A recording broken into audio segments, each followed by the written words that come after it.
Aliyekuwa waziri wa kilimo Felix Koskei kujua hatima yake Alhamisi. EACC inasema uchunguzi ungali unaendelea.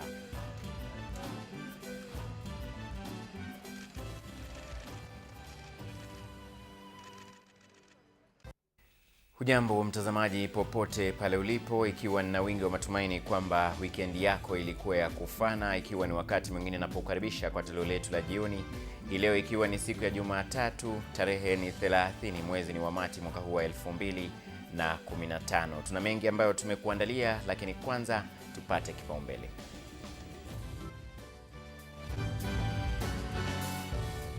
Washukiwa wa ugaidi wa kike wanyimwa dhamana na mahakama. If I'm in the list, I'll step aside. Nikitajwa nitajiuzulu, mwenyekiti wa IEBC Sak Hassan asema. Hatimaye rais wa Marekani Barack Obama kuzuru Kenya. Na wakazi Baragoi waishi kwa hofu makataa ya saa 48 ya kiyoyoma. Naam, karibu sasa mtazamaji kwa taarifa hizo na nyinginezo kutoka kwetu. Naitwa Ken Wariahe. Wanawake watatu waliokamatwa walipokuwa wakijaribu kuelekea Somalia wakitaka kujiunga na kundi la kigaidi la Al-Shabaab wataendelea kuwa kizuizini kwa siku 20 hadi pale uchunguzi utakapokamilika. Mahakama ya Mombasa imekataa kuwaachilia wanawake hao kwa dhamana, ikisisitiza kuwa uchunguzi ungali unaendelea. Wanawake hao wanaosemekana kuwa wanafunzi watatu walifikishwa mbele ya mahakama ya Mombasa Jumatatu hii baada ya kukamatwa wakijaribu kuelekea Somalia kwa madai ya nia ya kujiunga na kundi la kigaidi la Al-Shabaab. Watatu hao walikamatwa Jumapili hii kwenye mpaka wa Kenya na Somalia, eneo la Elwak. Wawili kati ya watatu hao ni raia wa Kenya wenye umri wa miaka 21, huku mmoja mwenye umri wa miaka 19 akiwa raia wa Tanzania. Kwa mujibu wa maafisa wa polisi, watatu hao ni wanafunzi katika vyuo vikuu vya hapa nchini na kwamba ndio washukiwa wa kwanza wanawake kudai kufuata itikadi kali za kidini katika ukanda wa Afrika Mashariki. Kwa mujibu wa kamishna wa kaunti ya Mombasa Nelson Marwa, watatu hao walikuwa wakielekea kupokea mafunzo ya kufanyika magaidi wa kujitoa mhanga. They can still, Your Honor, be given bond pending investigations. Inadaiwa kuwa wanawake hao walikuwa na vifaa vilivyoonyesha kuwa walikuwa wakielekea kuolewa na wanachama wa kundi hilo la Al-Shabaab. Diana Kendi, QTV. Hali ya wasiwasi imetanda katika eneo la Baragoi, kaunti ya Samburu, huku makataa ya saa 48 yaliyotolewa na inspekta mkuu wa polisi yakielekea kukamilika. Baadhi ya wakazi wametoroka makwao kwa kuhofia operesheni ambayo huenda ikatekelezwa na vikosi vya usalama hivi karibuni. Makataa ya saa 48 yaliyotangazwa na inspekta mkuu wa polisi Joseph Boynet kwa wezi wa mifugo kurejesha mifugo walioiba kaunti ya Samburu yanazidi kukatika. Anybody in Baragoi who has any stolen livestock must return that livestock in the next 48 hours. And if they fail to heed that warning, they will have nobody else to blame for whatever consequences will befall them after the expiry of that period. Hali ya wasiwasi imetanda haswa katika mji wa Baragoi, huku makazi yakisalia mahame. Yadaiwa jamii mbili katika kaunti hiyo zimejitenga, ambapo jamii moja imechukua hifadhi katika eneo la mashariki, huku nyingine ikichukua usukani eneo la magharibi. Hatuna imani kabisa na idara ya polisi ama serikali kwa jumla, kwa sababu wamekuwa wakiimba wimbo ya kwamba tutafanya operesheni mwaka rudi mwaka nenda. Tumeweza kujua kuona kwamba bwana Lelenku alikuja mwaka uliopita mwezi wa 6 nafikiri tarehe 1. Aliweza kutoa ultimatum ya kwamba tarehe 1 tunaweza hiyo mali yote na bunduki ambayo ilipotezwa na askari vile wakati walioa Baragoi itarudishwa. Lakini mpaka sasa yeye aliweza kuondoka ofisi.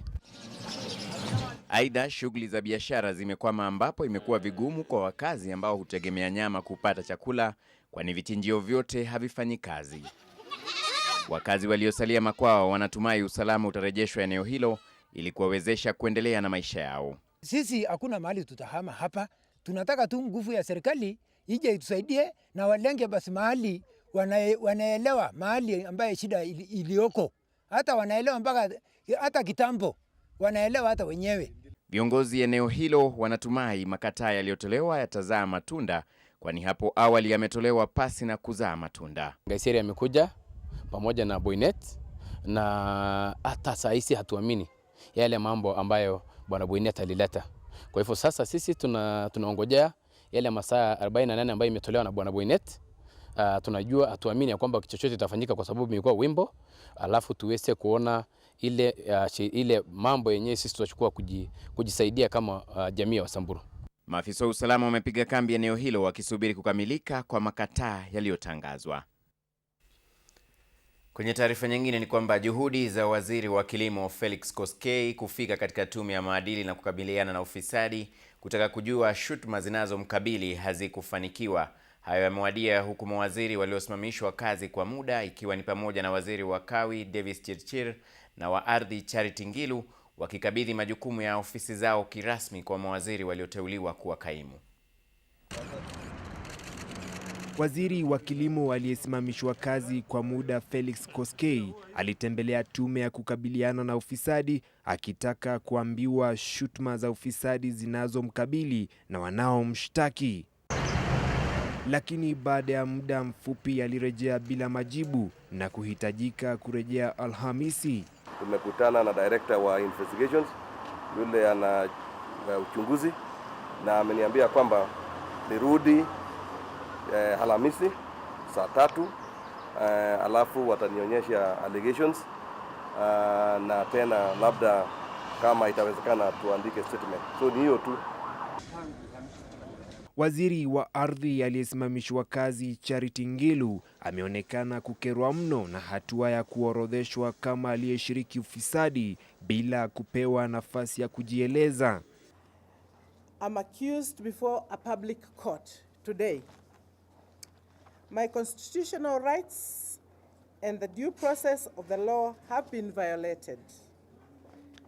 Contrary to the principle of natural justice, I am condemned and heard. As I step aside, nobody has afforded me an opportunity to be heard.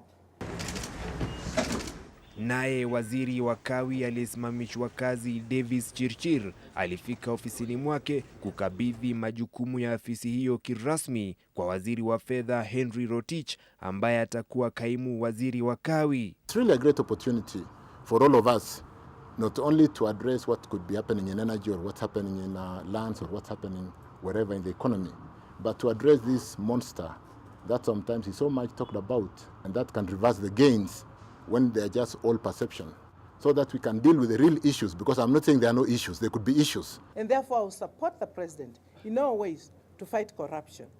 However, it cannot be selective, nor can it be aimed at people who are doing well for the country. Siku ya Jumanne, ripoti iliyo na majina ya maafisa wa umma 175 wanaokabiliwa na shutuma za ufisadi itawasilishwa katika bunge la taifa na lile la Senate kujadiliwa na wabunge. Wakati huo ofisi ya mkurugenzi wa mashtaka ya umma na tume ya EACC kwa pamoja zimeunda jopo la kuwapiga msasa watuhumiwa waliotajwa kwenye ripoti hiyo. Tume ya kukabiliana na ufisadi sasa ina muda wa siku 60 kuweza kutathmini ukweli wa shutuma za ufisadi zinazowakabili mawaziri 5 pamoja na maafisa wengine wa umma. Vincent Odur, QTV. Mwenyekiti wa Tume Huru ya Uchaguzi na Mipaka nchini IEBC, Sak Hassan, amesema kuwa atajiuzulu ikiwa jina lake litatajwa katika waraka utakaojadiliwa bungeni hapo kesho.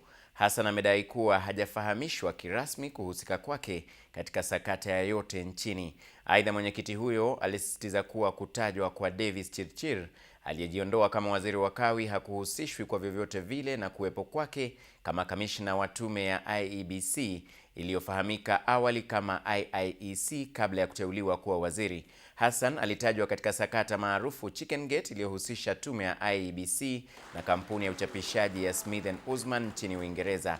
Nicholas Charles Smith alihukumiwa kifungo cha miaka 3 na babake Christopher John kusimamishwa kazi kwa miezi 18. Hassan alikuwa akizungumza katika hafla moja Nairobi. but I'm not seeing the list. So I'm waiting for tomorrow and seeing whether I'll be that list. David Chirchir was stepped down because of his job as a minister for energy. I don't think it has anything to do with himself as a commissioner. Kiongozi wa muungano wa CORD Raila Odinga ametilia shaka shughuli ya kukabiliana na ufisadi inayoendelezwa na serikali, akisema kwamba inafanywa kwa misingi ya kisiasa. Akizungumza na wanahabari punde tu baada ya kuwasili nchini kutoka Uchina na Ujerumani, Raila alihofu kwamba huenda baadhi ya viongozi wanaodhaniwa kuwa na uhusiano wa karibu na upinzani wakahujumiwa. Raila amekuwa nje ya nchi kwa muda wa wiki mbili, ambapo aliandamana na viongozi tofauti wakiwemo magavana wa CORD. We find the president moved to table names from the Ethics and Anti-Corruption Commission before Parliament and to seek those names to step aside a discomforting reminder that the more things change in our country, the more they remain the same.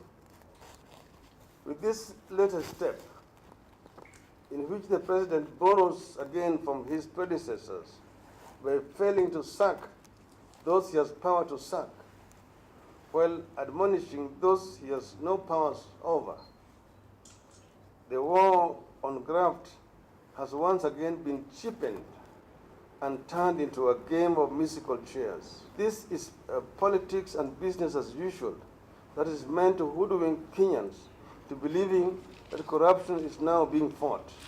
Stepping aside is a cruel joke when the stakes are so high, the losses so painful, and the source of accusations so controversial. Even as he is revealing names, the president is still, on the other hand, appointing people with corruption issues to serve his government. What Kenya needs from the president is action that is genuine, logical, and consistent with the demands of the Constitution. Na huku ripoti ya tume ya maadili na kukabiliana na ufisadi nchini EACC iliyowasilishwa na rais bungeni kuhusiana na watu waliohusishwa na ufisadi kitarajiwa kujadiliwa bungeni rasmi kesho, wabunge wanaendelea kutoa kauli tofauti, hasa kuhusu hatua ya magavana kukataa kujiondoa. Baadhi ya wabunge wanatishia kuzuia pesa za maendeleo kwenda kwenye kaunti kuwashinikiza magavana kujiondoa. Aidha, magavana wametakiwa kujiondoa kwa kuzingatia wanasimamia mali ya umma. Governors who have been mentioned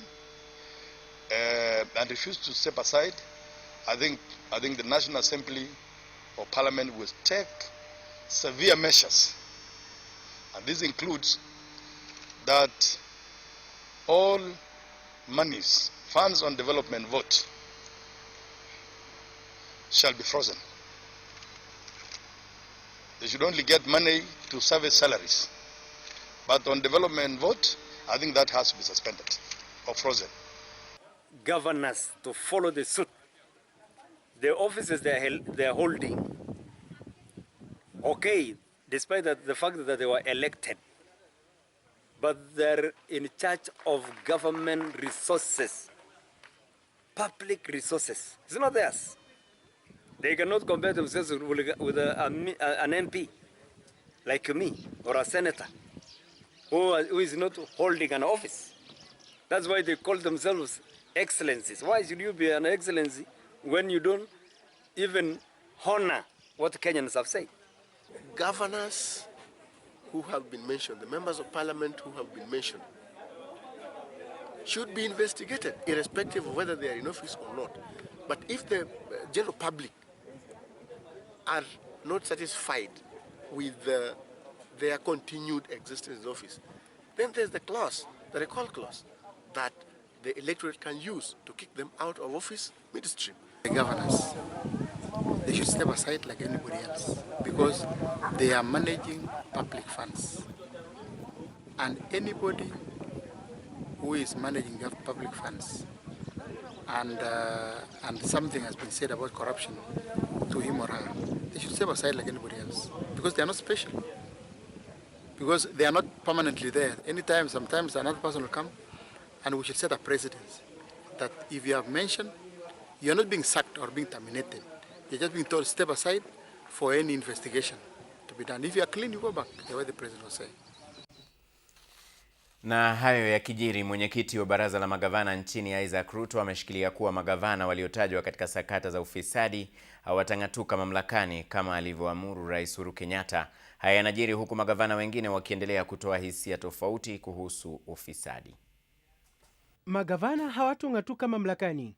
Haya ni matamshi ya mwenyekiti wa baraza la magavana nchini Isaac Ruto. As the question of stepping aside, that does not arise in the case of governors and MPs or senators. That does not arise. Stepping aside to do what? The only thing you can do is to resign. I don't think you resign because somebody is mentioning you. Kuhusu madai ya jina lake kutajwa kama baadhi ya magavana wanaodaiwa kuhusika na ufisadi, Gavana Isaac Ruto amesema kuwa huo ni uvumi tu. For me, I have never been asked any questions by CAC. They have not visited my county. I do not know anything at all about it. Let Kenya Anti-Corruption Commission complete its work. Then they can take these people to court. But you cannot condemn a person simply because somebody has touched his name. I think it is wrong. Kama uchunguzi itafanyika na ionekane kuwa governor fulani ako na shida, then hatuna nafikiri governor amesema una resign na unaenda nyumbani. Magavana Godana Doyo wa Isiolo na Ukuri Yatani wa Marsabit wamekashifu tume ya maadili na kupambana na ufisadi nchini EACC na kutaja kuwa baadhi ya viongozi wa tume hiyo walihusika na ufisadi. This gentleman has been using his office to coerce. We know he's a well-known contractor, and every government agency, parastatals and otherwise, have been coerced into giving a contract to him, and that investigation must be done. Who's going to investigate? We know where some people came from a pauper to now different levels of living, within a time frame of less than 3 years. Viongozi wa kaunti ya Meru pamoja na wazee wa Njuri Ncheke wametaka uchunguzi ufanywe kabla ya viongozi husika kutajwa. Chris Oyer, QTV. Hatimaye Rais Barack Obama wa Marekani atazuru Kenya Julai 23 mwaka huu. Haya ni kwa mujibu wa taarifa rasmi kutoka Ikulu. Kwenye ujumbe wa Rais Uhuru Kenyatta uliosomwa na msemaji wake Manoa Esipisu, Rais alisema ziara hiyo ni rasmi na itaboresha zaidi uhusiano wa mataifa haya mawili. Balozi wa Marekani nchini Bob Godek alikuwepo wakati wa tangazo hilo kwa taifa lilochukua takriban dakika moja. Katika siku za hivi majuzi, Rais Uhuru Kenyatta amekuwa akitembelea nchi za ng'ambo ili kuimarisha uhusiano wa Kenya na mataifa hayo. Jumatatu katika ikulu ya Nairobi, msemaji wa Rais Manoa Esipisu pamoja na balozi wa Marekani nchini Kenya Robert Godek walitangaza kuwa Rais Barack Obama atazuru Kenya mwezi Julai mwaka huu. Following an invitation from President Uhuru Kenyatta in December last year, I am also pleased to announce that President of the United States, President Barack Obama, will travel to Kenya in July, where he will hold bilateral meetings with the President and participate in the Global Entrepreneurship Summit. Tangazo hili la ikulu ya Nairobi lilifichua kuwa Kenya itaandaa kongamano la ujasiriamali duniani kwa mara ya kwanza hapa Nairobi, kongamano ambalo linatarajiwa kuhudhuriwa na Rais wa Marekani Barack Obama. His visit will build on the success of the August 2014 US Africa Leaders Summit, and will continue our efforts to work with countries in sub-Saharan Africa, including Kenya, to accelerate economic growth, strengthen democratic institutions, and improve security. Itakumbukwa kuwa mwaka wa 2013 Rais Obama alikosa kuzuru nchi ya Kenya katika ziara yake ya Afrika, hali ambayo ilidaiwa kuzorotesha uhusiano wa nchi hizo mbili. Balozi wa Kenya kule Marekani Njeru Githae alihudhuria hafla hiyo katika ikulu ya Nairobi. Kutangazwa kuwa Rais Barack Obama wa Marekani atazuru nchi ya Kenya mwezi wa Julai ni thibitisho kuwa serikali ya Uhuru Kenyatta inaendelea kuimarisha uhusiano wake na nchi za ng'ambo na kuwavutia wawekezaji. Chris Oyer, QTV katika ikulu ya Nairobi. Na mtazamaji, kuna baadhi waliosema hapo awali kwamba huenda Rais Barack Obama akaondoka mamlakani kabla ya kuzuru Kenya, lakini sasa taarifa ndiyo hiyo, atakuwa hapa Julai tarehe 23. Tunakwenda mapumzikoni, lakini usiende mbali, tunarejea katika muda usio mrefu, sehemu ya pili ya toleo la jioni.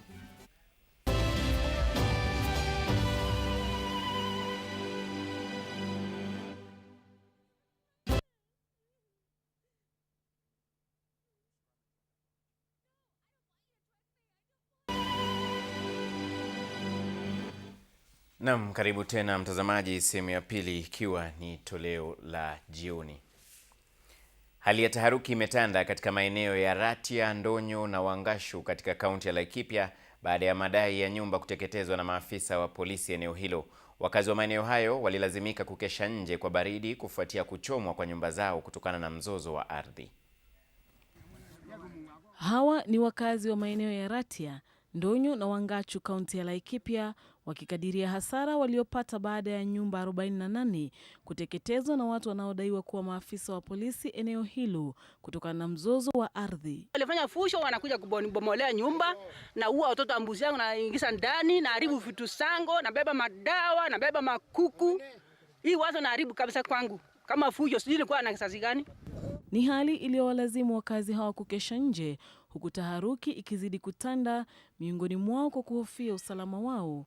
Sisi akatarota na watoto. Alikuwa nimewacha kitu yote kwa nyumba. Hata watoto ya mbuzi. Ilikuwa iko ngine 5, nyumba ngine 4. Hiyo watoto ya mbuzi waliisha yote. Na mapitu yote ya nyumba hakuna vitu vimebaki. Tulilala uchi leo. Aidori na kipande hata wa mama ameporwa yote. Na sijui nafanya nini kwa hiyo nini? Nimekosa nini? Maeneo hayo yanasemekana kuwa ngome ya Wapokot na Wasamburu. Mbunge wa Laikipia Kaskazini Matthew Lempukel ameikashifu vikali hatua hiyo ya maafisa wa polisi kuwafurusha wakazi hao. Any fiction, there should be a court order. Why are they doing this to this community? And there is no court order. And let it be in the record. In the history of this country and in the whole world, the world Laikipia belongs to the Maa people. We are part of Maa people. And in Laikipia, we own land. We are not squatters. Aidha, amemtaka inspekta mkuu wa polisi kuingilia kati swala hilo na kudai kuwa ardhi hiyo ni ya wakazi hao. Diana Kendi, QTV. Kwingineko, wafanyabiashara kutoka maeneo ya Kikuyu na Kabete, kaunti ya Kiambu wamekashifu vikali ongezeko la ada za kufanyia biashara. Waliandamana na kumtaka gavana William Kabogo kutimiza ahadi yake kuwa ataboresha mazingira ya kufanyia biashara kaunti ya Kiambu.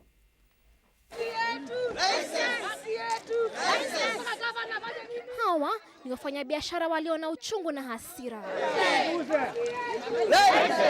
Chanzo cha uchungu huo ni kuongezwa kwa ada za kufanya biashara maradufu bila hata kuhusishwa au hata kufahamishwa na yoyote. Mwaka uliopita nilienda nikalipa license shilingi 7,000, lakini leo nikafika pale wakaniambia licenses zimekuwa splitted, kwa hivyo nitalipa license 2. Nitalipa license ya cyber card na nilipe license ya M-Pesa card. Zamani tulikuwa tunalipa license ya core business, the main business that you are carrying on. Ndio ulikuwa unalipia license. Sasa ndio nimeshindwa. Mbona nilipa license 2 na ni building moja? Solidarity forever. Kulingana na wafanyabiashara hawa, gavana wa kaunti ya Kiambu William Kabogo aliwaahidi kuimarisha mazingira ya kufanyia biashara. Wanafanya nini? Lakini hiyo ni kinaya kwao, kwani ahadi hiyo haijatimizwa. Kabogo aliclarify himself akasema kwamba hustlers hawataangamia katika Kiambu hii, na akasema malipo ianguke, na akasema to the whole Kiambu county. Sasa mimi najiuliza, aliposema hivyo, kwa nini sasa unaenda pale kwa Kiambu sub county unakuta it's almost thrice? So mimi nataka kusema kwa ufupi, Kabogo akuje Kikuyu, not only Kikuyu, asuguke Kiambu yote, because it seems that inside Kikuyu sub county there are some people who are more corrupt. Washikadau wa shirika la chama cha wenye viwanda na biashara cha Kenya wamekashifu vikali ongezo hilo, kwani wafanyabiashara hao hawakushauriwa. Hatukupewa muda, hata hatukuulizwa vile wanataka. Na walipoingia ile walikuwa wanaita public participation, haikuwa inaitwa public participation. Walikuwa na nia yao ya kuja wachukue majina yetu, halafu waende wapitishe. Na walipitisha within for few days. Sasa watu wanasema lazima wametutuma tuende kwa governor. Alikuwa amesema ameteremusha bei ya licenses, lakini watu wakienda ofisi za sub county hakuna charges zimeteremuka. Ndio sasa watu wameamua na wanauliza, hizi charges governor aliteremsha ni gani? Sasa wamempa Kafogo siku 14 ili aweze kuchukua hatua kamili kuhusu ongezo hilo. Ruth Munyi, QTV. Viongozi tofauti wa kaunti ya Nyeri wamefanya kikao cha pamoja, lengo likiwa kuweka mikakati itakayohakikisha kwamba wanashirikiana kuafikia maendeleo eneo hilo. Mkutano huo uliowaleta pamoja baadhi ya wabunge kwenye kaunti, Seneta Mutahi Kagwe pamoja na viongozi wa kidini uliangazia masuala ya ustawi na maendeleo. Kwa mujibu wa Seneta Kagwe, kikao kama hiki kitakuwa kikiandaliwa kila mwaka. Baadhi ya wabunge akiwemo Ndongo Githinji, Peter Weru wa Mathira, Kanini Kega na Kabando wa Kabando walikosa kufika katika sherehe hiyo. Nyeri ni mojawapo ya kaunti ambazo zimekuwa zikishuhudia mizozo ya kila mara baina ya viongozi wa kaunti na wale wa serikali kuu.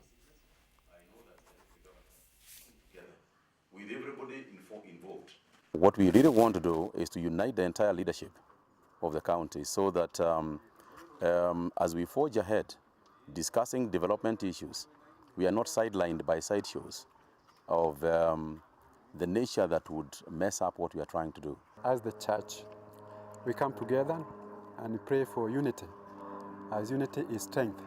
And we are really very happy today that the members of parliament, they also responded to our request, so that we work together, the church, the government, and our elected leaders, then even our country, Kenya and Nyeri, is going to develop.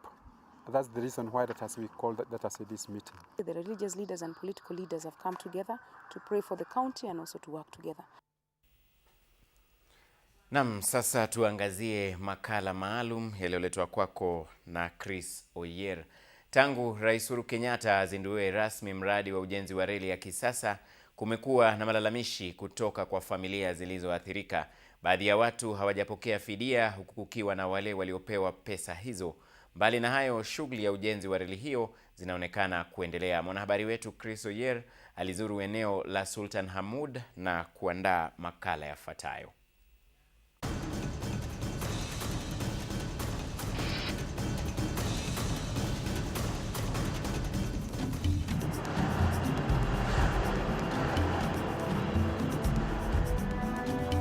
Tunawasili katika mji mdogo wa Sultan Hamud.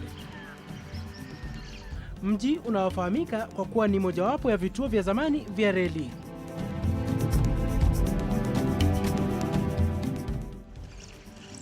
Taswira tunayokumbana nayo hapa ni hii. Watu wanaendelea na shughuli za kubomoa majumba yao. Hapa ni katika kituo cha reli cha Sultan Hamud, na dhibitisho tuliopata kutoka kwa maafisa wa reli hapa ni kwamba reli ya kisasa itapitia katika eneo hili liliposimama. Tunaelezwa kuwa alama hizi nyekundu ni ishara ya sehemu iliyotengewa ujenzi wa reli ya kisasa. Ni dhahiri kwamba majumba katika maeneo hayo yatabomolewa. Afisa tuliyempata kazini katika kituo hiki cha reli cha Sultan Hamud alitudokezea kuwa reli ya zamani itaendelea kufanya kazi kama kawaida bila kutatizwa na reli ya kisasa. Uchunguzi wetu ulibainisha kuwa baadhi ya wakazi wa Sultan Hamud waliofidiwa waliondoka katika eneo hili na kwenda kuanza maisha kwingineko. Hakuna anayeishi katika nyumba hizi za reli. Ni sauti za ndege zinazosikika. Katika upande mwingine wa mtaa huu, tunakutana na Daktari Samiri Gakati. Yeye ni mmoja wa waliopata fidia baada ya ardhi yake kuchukuliwa na serikali kwa ujenzi wa reli. Gakati analalamika hajapewa fedha zote alizoahidiwa. I was paid money for development, good compensation. They compensated well for what I had developed, but they have not paid money for the land. Ulikuwa labda una ploti kubwa, umeweka tenants, wamehama, unasikia uoga kukaa pale peke yako, watu wanajua uko na pesa. Kwa hivyo situation inakusukuma uweze kwenda kukodisha nyumba nje. Kwa hivyo unaanza tu kutumia zile pesa. Tofauti na Gakati, mama anayemiliki hoteli hii na ambaye hakutaka kutambuliwa, alikiri kupata fedha zote alizoahidiwa na serikali. Tunapoondoka Sultan Hamud, tunakutana na ujenzi wa mwanzo wa reli hiyo ya kisasa ambayo imeukaribia mji wa Sultan Hamud kutoka Mombasa. safari ya reli ya kisasa inaendelea. Chris Oyer, QTV.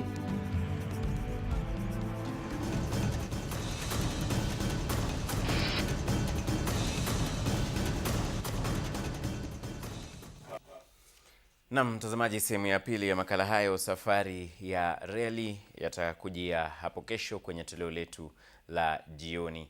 Kwingineko, shughuli ya kuhesabu kura inaendelea nchini Nigeria. Rais anayeondoka madarakani Goodluck Jonathan anakabiliana na upinzani mkali kutoka kwa kiongozi wa kijeshi wa zamani Muhammadu Buhari. Umoja wa Mataifa umeipongeza Nigeria kwa kufanya uchaguzi, ijapokuwa matatizo ya kiufundi yalishuhudiwa katika baadhi ya maeneo. Baadhi ya raia walilazimika kupiga kura siku ya pili kwa sababu ya matatizo ya kadi mpya za kielektroniki. Rais Jonathan ni mmoja wa waliotatizika. Hata hivyo, vurugu kidogo zilitokea katika jimbo la Rivers ambako wafuasi walilalamikia hali katika mchakato mzima. Kwa upande mwingine, tume ya uchaguzi ya Nigeria inaamini kuwa shughuli ya kuhesabu kura inaendelea vema na matokeo kamili yatatangazwa wakati wowote.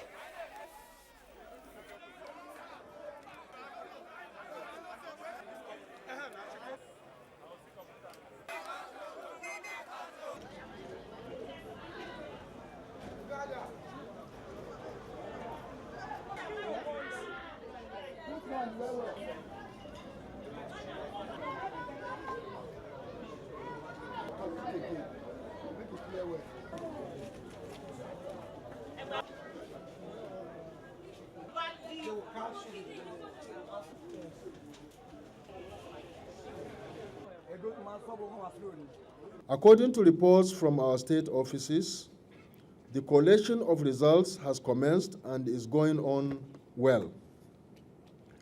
The first collated results for the presidential election are expected at the National Collation Center here in Abuja by this evening.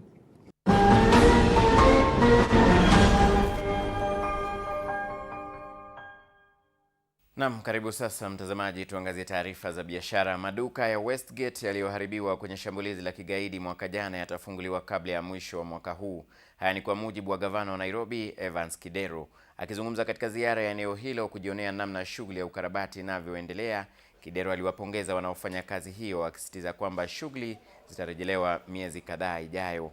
Maduka hayo yaliharibiwa kwenye shambulizi lililopelekea kuharibiwa kwa mamilioni ya mali, bali na maisha ya watu kadhaa kuangamizwa.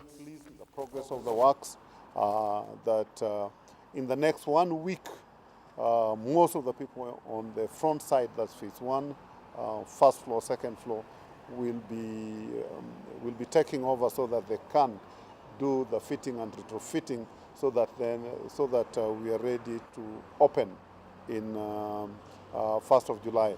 And on the back side, work is starting, and I'm satisfied with the report that we'll be able to open the backside towards at the end of the year.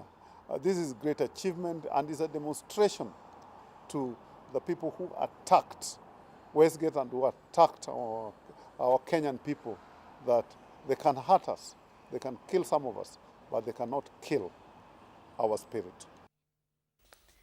Eneo la mkoa wa Nyanza limejulikana katika uvuvi kama kitega uchumi cha wanajamii, lakini huenda mambo yamebadilika hasa kwa Jackson Achila, mfugaji wa kuku katika kaunti ya Homa Bay, kama anavyoripoti Stephen Wamalwa. Kijijini Nyalkin katika kaunti ya Homa Bay. Kutana na Jackson Achila, mkulima wa kuku katika eneo hili, eneo ambalo limejulikana kwa miaka mingi katika uvuvi na biashara ya aina nyingine. Yeye anafuga kuku wa kiasili ambao waliwapata kutoka shirika la utafiti la Kenya Agricultural Research Institute mwaka huu. One chick goes for 100 shillings, so that brings around 600,000 Kenya shillings per week. Then in a month it is 2.4 M. Licha ya uzuri wa kilimo hiki cha kuku hao wa kienyeji, bado kuna changamoto. That feed cost is almost 50% of the income that you get, that feed cost. So the moment you bring the feed cost down, maybe by supplementing your feed with a homemade feed, then your income gets bigger. Wakulima wa eneo hili wamechovya asali ambayo huenda hawatataka kuchovya mara moja tu, ila tena na tena. Baadhi ya wakulima wa eneo hili wameacha kilimo cha kuku wa kisasa na kurudia ukulima wa kuku wa kienyeji kwa kuwa kuku hawa wana faida yake. Stephen Wamalwa, QTV. Sasa mtazamaji, tuangazie soko la fedha na vile soko la uuzaji wa hisa.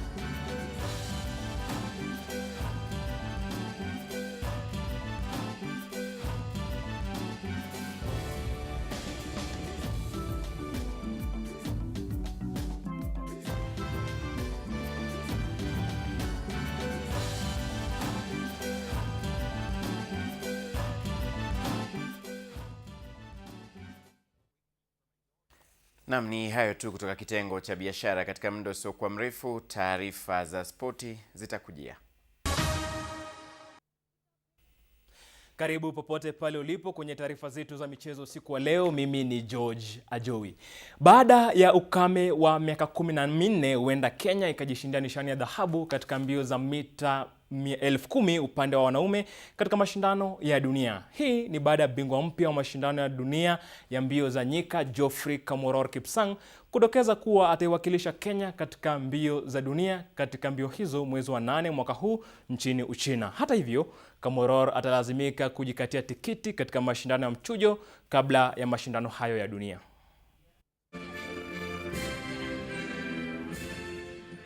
Baada ya kuliwakilisha taifa la Kenya katika makala ya 41 ya mbio za nyika jijini Guiyang, China siku ya Jumamosi, hatimaye timu hii ya Kenya iliwasili katika uwanja wa ndege wa JKIA hapa jijini Nairobi. Ikiongozwa na nahodha wa timu na vile bingwa mpya wa kilomita 12 upande wa wanaume Geoffrey Kamworor Kipsang na nahodha upande wa kinadada Janet Kisa, timu ilipokelewa kwa shangwe, mbwembwe na nderemo. Kocha wa timu David Letting amedokeza kuwa kilichosaidia timu ni ushirikiano. So it was a tough race, a tough competition, fast competition. People like Kamworor and Karoki making 2 minutes and 50 seconds per kilometer. It was like running in track. Anyway, the race was very competitive. Na tulisaidiana na Kamworor. Tulikwamiliwa na Ethiopia mmoja. Enyewe siwezi sema bio ilikuwa rahisi, ilikuwa gumu na tuliweza kung'ang'ana na tukapata hizo medali. Haikuwa mbaya, ilikuwa mzuri, but unajua tuliweka mbele Mungu kwanza. Kwetu kabisa lengo kuu ilikuwa ni kushinda medali ya dhahabu na kudefend title ambayo tulishinda Poland. So tulikuwa tumeamua kama team tutafanya umoja tuone ya kwamba tumeshinda hiyo medali. Kocha Letting amekiri kuwa Ethiopia ilikuwa na kikosi kizuri kuliko chake kuanzia kwa kile cha vijana. In fact, somebody in the evening told me, why did you bring babies here? So I told them, this is what we have and this is our best. Ethiopia was superior than us. We have 2 who were in Uganda last year. They raced with our girls in Uganda and we managed to conquer the 2. So the four were not there in Uganda last year. Kulingana na kocha Letting, bingwa Afrika Leonard Barosoton alipata maumivu ya tumbo na hivyo hali hiyo iliwapa wapinzani wakuu wa Kenya, Ethiopia, nafasi ya kunawiri katika mashindano hayo. I think Ethiopia went back and it was good for them because they beat us by a margin of 1.2 points. So it was only our boy called Parasaton who got a stitch, and then we would have won the overall title in the last 1 kilometer. That's where and then also senior women, we were beaten by 1 point also. Licha kujiunga na timu ya kilomita 8 upande wa kinadada kwa mara ya kwanza, Agnes Tirop alijizatiti na kuwa mwanariadha mwenye umri mdogo zaidi kushinda dhahabu. Dhahabu nyingine ilitoka kwa Geoffrey Kamworor ambaye alimzidi maarifa Mkenya mwenzake Bidan Karoki. Baada ya mashindano haya, sasa macho yote yatageukia mashindano ya riadha ya dunia ambayo yatakuwa nchini Uchina mwezi wa 8 mwaka huu. Kwa kocha Leting, kikosi hiki kina nafasi nzuri ya kuwakilisha Kenya katika mashindano hayo. Kamworor atakuwa akitafuta tiketi ya timu ya taifa katika mashindano hayo kwenye mbio za mita 10,000. Sasa kwangu ni kurudi kwa uwanja ambapo nataka nikimbie 10,000 katika World Championships ambayo itafanyika Beijing. Kwa hivyo na hope also World Championship naweza fanya vizuri. I've seen 10,000 meters, Karoki and Kamworor. If they will not run road races, then they are the people to be watched during the World Championship. Timu hii ilizuru mitaa ya jiji la Nairobi ikitumia lori hili.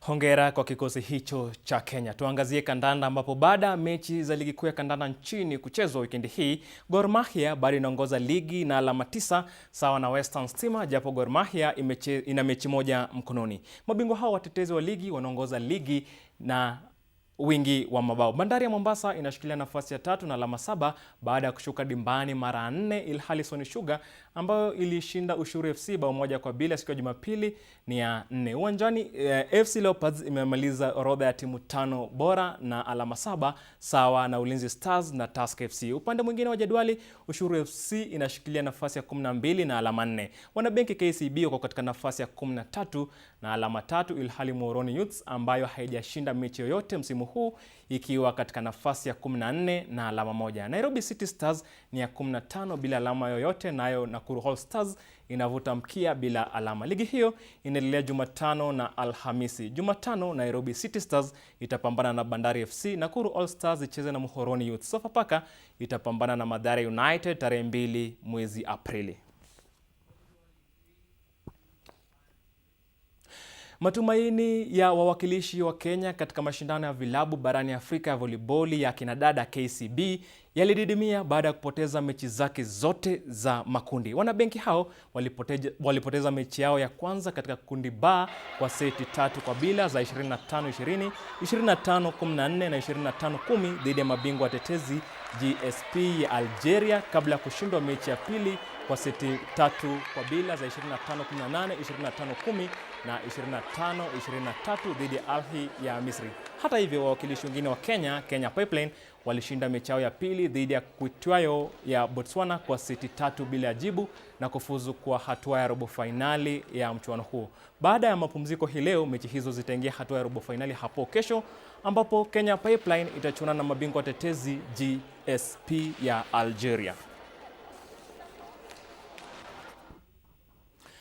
Hatimaye mabingwa wa kombe la bara la Afrika Ivory Coast walitoka nyuma na kuandikisha sare ya bao 1-1 dhidi ya Equatorial Guinea katika mechi iliyochezwa nchini Equatorial Guinea. Abi Edu aliweka wageni kifua mbele katika dakika 15, lakini bao hilo lilikombolewa na Max Gradel katika dakika ya 72. Na uwanjani Emirates, Brazil iliwalaza mahasimu wao Chile bao 1-0 na kuendeleza rekodi ya kushinda kila mechi baada ya kombe la dunia. Mshambuliaji Roberto Firmino alifunga bao hilo la pekee katika dakika 72. Hii ni mechi ya 8 kwa Brazil kushinda mfululizo chini ya uongozi wa kocha Dunga. Ushindi huo utaisaidia Brazil ambayo ni ya 6 kupanda katika orodha ya FIFA duniani. Katika matokeo mengine, Mexico iliilaza Ecuador bao 1-0 huku Faransa ikinyuka Denmark mabao 2-0. Mechi zaidi zitachezwa kesho, huku Mali ikipambana na Ghana, Uholanzi icheze na Uhispania, nayo Italia ialike Uingereza nyumbani Turin nchini Italia. 18 minutes from time. As the shot comes in, Alvona keeps it out. Mwisho wa taarifa zetu za michezo usiku wa leo kutoka kwangu George Ajowi, na kutakia usiku mtulivu. Tupate utabiri wa hali ya hewa.